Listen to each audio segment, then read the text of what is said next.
Kalau kamu ngaji hidup berarti ngaji. Kalau kamu ngerti hidup berarti ngerti. Lamun paham hidup berarti paham. Mudeng urip berarti mudeng.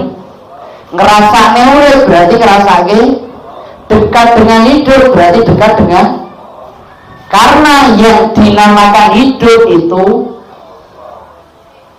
saya sing marai ruwet, hidupnya di sini, Allahnya di langit.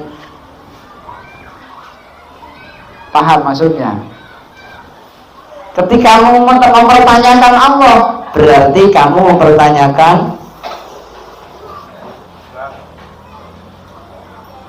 Ketika mempertanyakan zat, berarti membahas sir. Siapa sir?